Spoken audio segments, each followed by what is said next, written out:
Larry sent me an email, and he basically said, we got to make sure that we don't seem like we're a couple of middle-aged, boring men.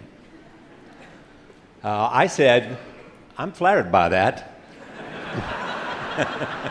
because I'm a bit older, you know, and he has a bit more net worth than I do. Well, thank you. We'll have a conversation about the internet, and we'll have a conversation about Google, and we'll have a conversation about search and privacy, and also about your philosophy and a sense of how you've connected the dots and how this journey that began some time ago has such interesting prospects. Mainly we want to talk about the future. So my first question, where is Google and where is it going? Well, this is something we think about a lot. And you know, our mission we defined a long time ago is to organize the world's information and make it universally accessible and useful. And people always say, is that really what you guys are still doing? And I always kind of think about that myself, and I'm not quite sure. But actually, when I think about, you know, search, it's such a deep thing for all of us. You know, to really understand what you want, to understand the world's information. And we're still very much in the early stages of that, which is totally crazy. You know, we've been at it for 15 years already, but it's not at all done. When it's done, how will it be? Well, I guess, you know, I'm thinking about where we're going. You know, why is it not done? A lot of it is just computing is kind of a mess. You know, your computer doesn't know where you are, it doesn't know what you're doing, it doesn't know what you know. And a lot of what we tried to do recently is just make your devices work, make them understand your context. Google Now, you know, knows where you are, knows what you might need. So really having computing work and understand you and understand that information, we really haven't done that yet. Still very, very clunky. Tell me, when you look at what Google is doing, where does DeepMind fit? Yeah, so DeepMind is a company we just acquired recently. It's in the UK. Maybe first I'll tell you the way we got there, okay. Which was, you know, looking at search and really understanding, trying to understand everything, and also make computers not clunky and really understand you. Like voice was really important. And we said, well, what's state of the art in speech recognition? It's not very good. Yeah. You know, it doesn't really understand you. So we started doing machine learning research to improve that. That helped a lot. And we started just looking at things like YouTube. Can we understand YouTube? But we actually ran machine learning on YouTube, and it discovered cats. Yeah. Just by itself, and that's an important concept. In that, we realized there's really something here. If we can learn what cats are, you know, that must be really important. Yes. So I think DeepMind, what's really amazing about DeepMind is that it can actually, they're learning things in this unsupervised way. They started with video games, and really just, maybe I can show the video, right. But just playing video games and learning how to do that automatically. Take a look at the video games and how machines are coming to be able to do some remarkable things. So the amazing thing about this is, I mean, obviously these are old games, but the system just sees what you see, the pixels, and it has the controls, and it has the score. And it's learned to play all of these games, same program, it's learned to play all of these games with superhuman performance. We've not been able to do things like this with computers before.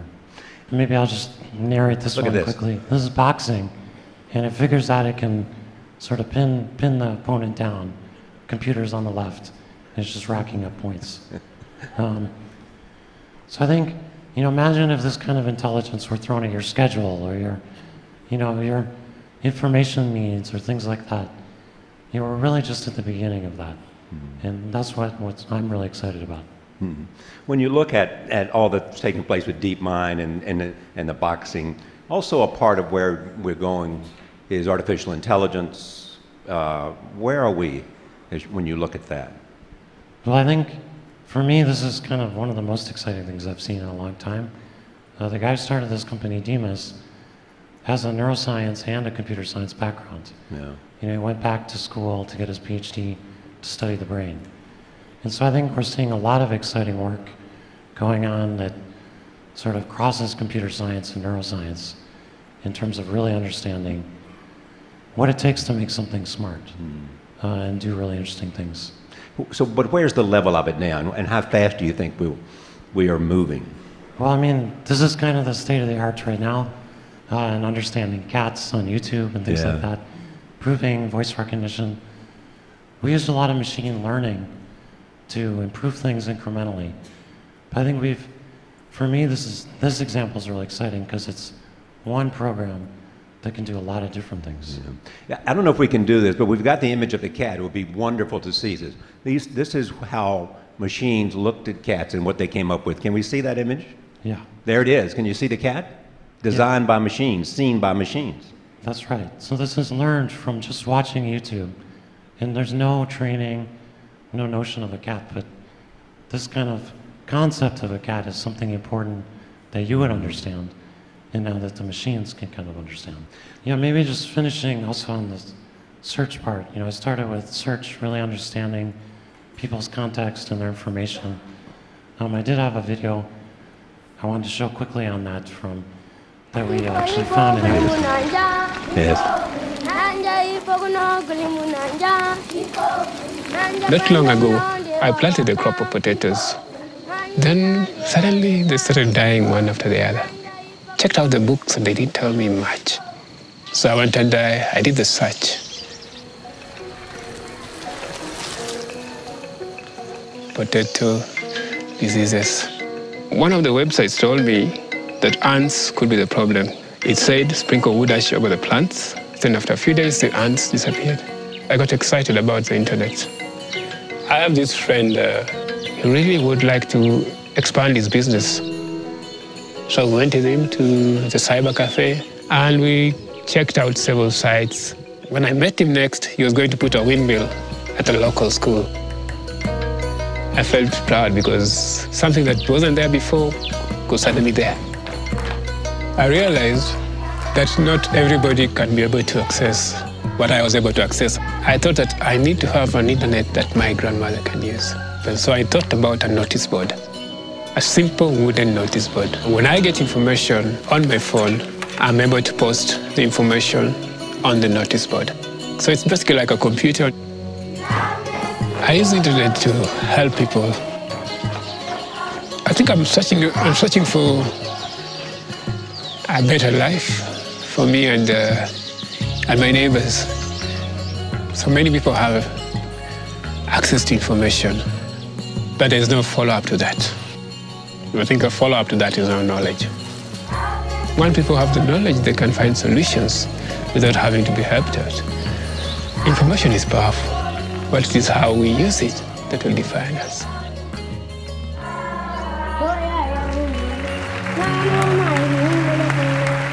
Yeah, the amazing thing about that video actually is we just read about it in the news and we found this gentleman and made that little clip.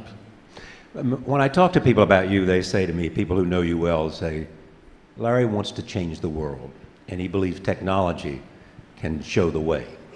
And that means access to the internet. It has to do with languages, but it also means how people can get access and do things that will affect their community. And this is an example. Yeah, that's right. And I think for me, you know, even focusing on access more, if we're talking about the future, you know, we recently released this Loon project, which is using balloons to do it. It sounds totally crazy. Yeah, we can show the video here. It actually, 2 out of 3 people in the world don't have good internet access now. And we actually think this can really help people, and if it sort of cost efficiently. It's a balloon. Yeah, get access to the internet. And why does this balloon give you access to the internet? Because there were some interesting things you had to do to figure out how to make balloons possible. They didn't have to be tethered. Yeah, and this is a good example of kind of innovation. Like, we've been thinking about this idea for 5 years or more before we started working on it. But it's just really, how do we get access points up high cheaply?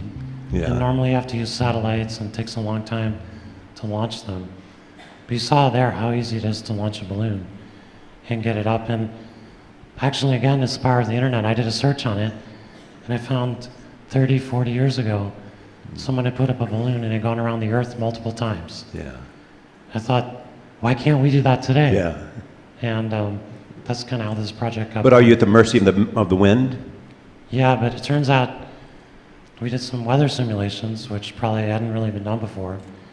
And if you control the altitude of the balloons, which you can do by pumping air into them in other ways, you can actually control roughly where they go.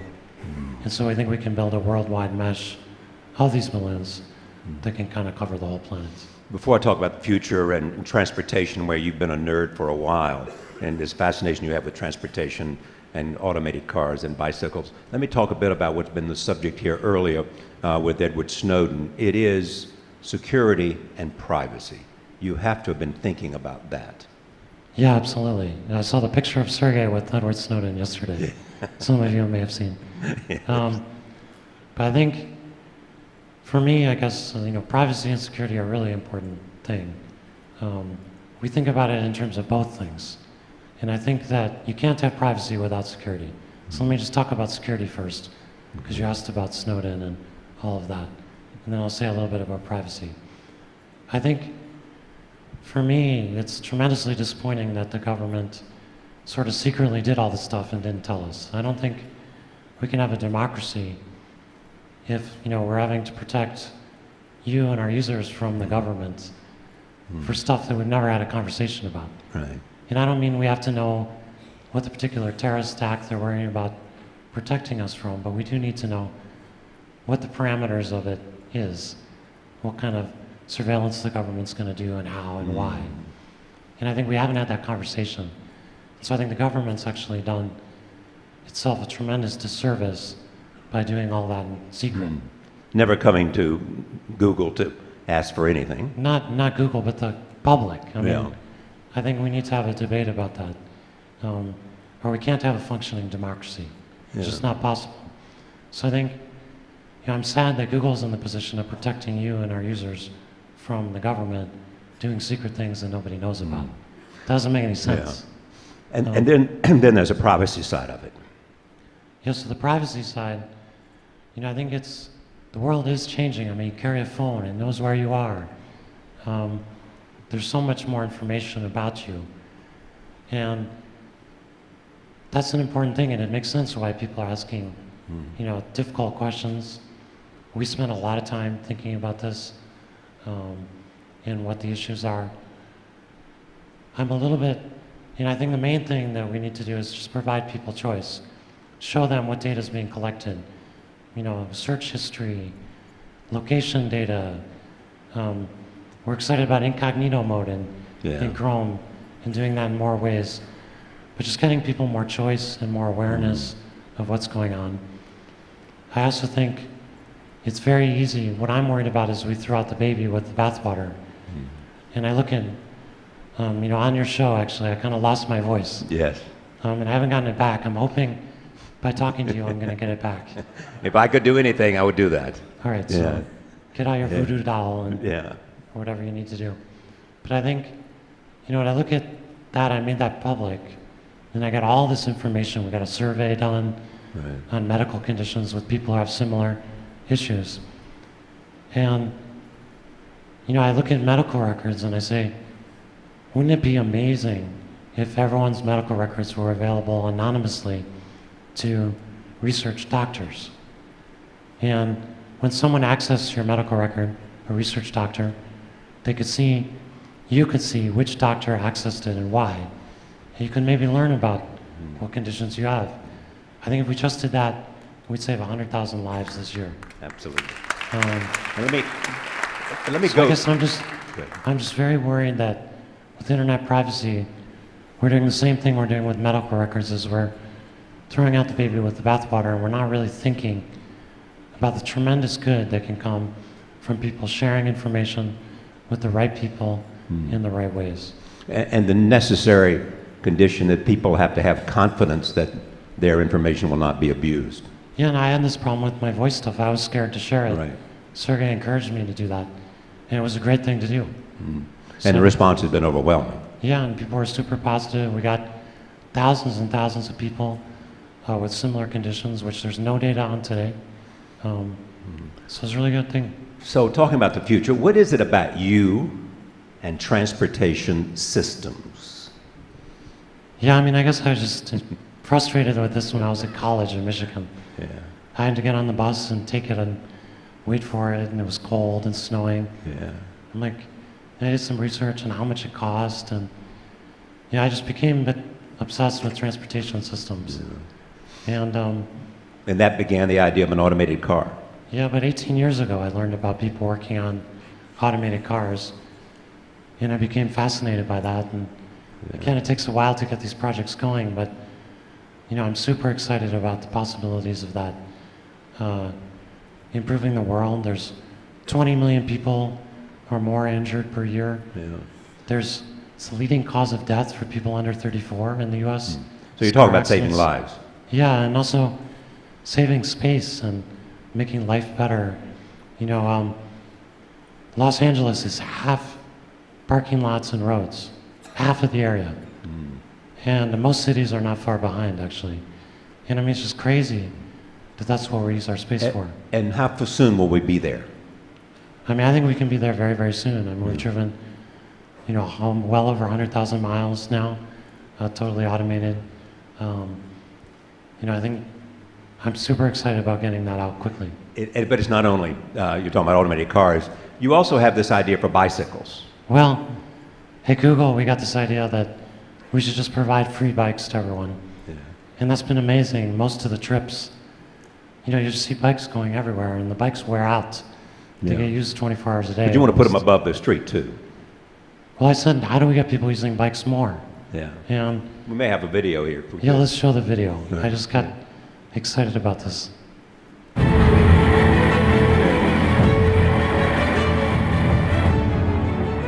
So this is actually how you might separate bikes from cars with minimal cost.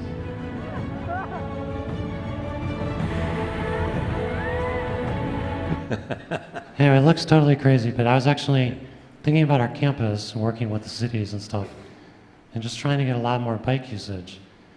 And I was like thinking about how do you cost effectively separate the bikes from traffic. And I went and searched, and this is what I found.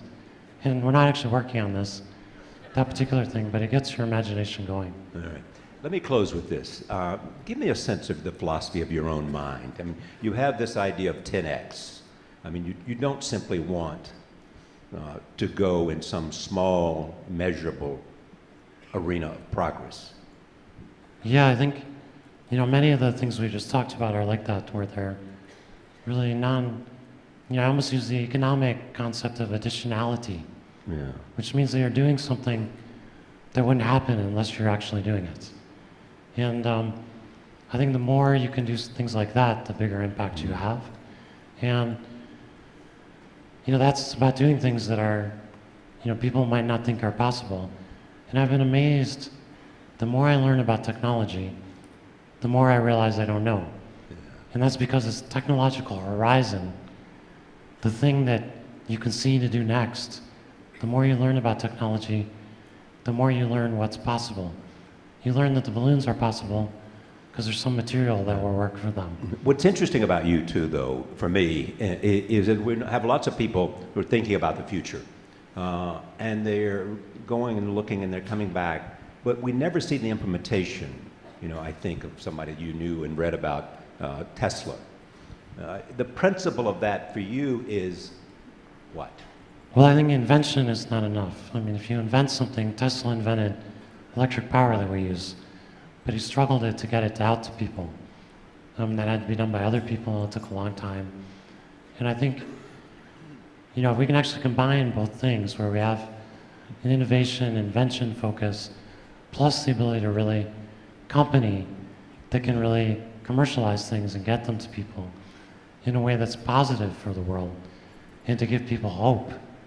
You know, I've been amazed with the Loon project just how excited people were about that, because it gave them hope for the 2/3 of the world that doesn't have internet right now that's any good. Which is a second thing about corporations. You were one of those people who believe that corporations are an agent of change if they're run well.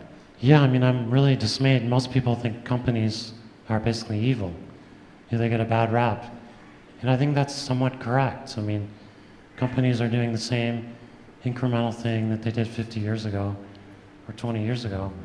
That's not really what we need. We need, especially in technology, we need revolutionary change, not incremental change. You once said, actually, I think I've got this about right, that you might consider, rather than giving your money, if you're leaving it to some cause, just simply giving it to Elon Musk, because you had confidence that he would change the future. And Well, that if you you would want- therefore... Yeah, if you want to go to Mars, he Yeah. wants to go to Mars to back up humanity. That's a worthy goal, but it's a company and it's a philanthropic goal. So I think, you know, we aim to do kind of similar things, and I think you ask, we have a lot of employees at Google who've become pretty wealthy. You know, they were, you know, people make a lot of money in technology. Yes. A lot of the people in the room are pretty wealthy. You're working because you want to change the world, you want to make it better.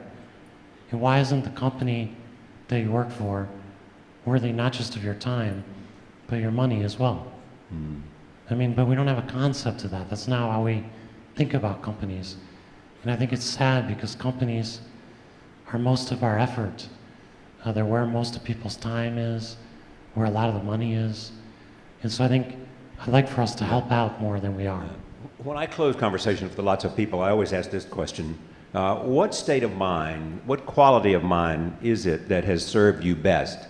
People like Rupert Murdoch have said curiosity, and other people in the media have said that. Bill Gates and Warren Buffett have said focus. What quality of mind, as I leave this audience, has enabled you to think about the future and at the same time change the present?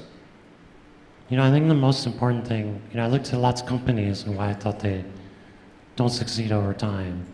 We've had a more rapid turnover of companies. And I said, what did they fundamentally do wrong? Like, what do those companies all do wrong? And usually it's just they miss the future.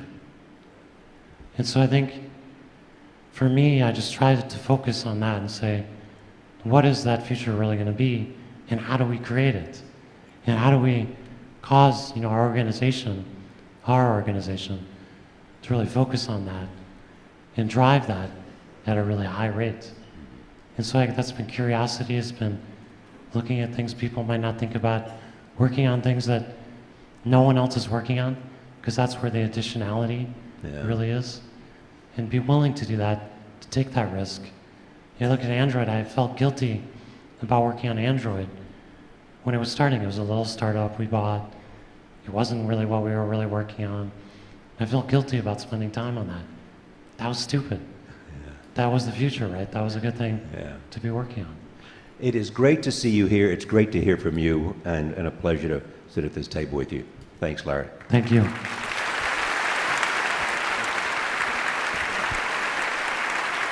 Larry Page.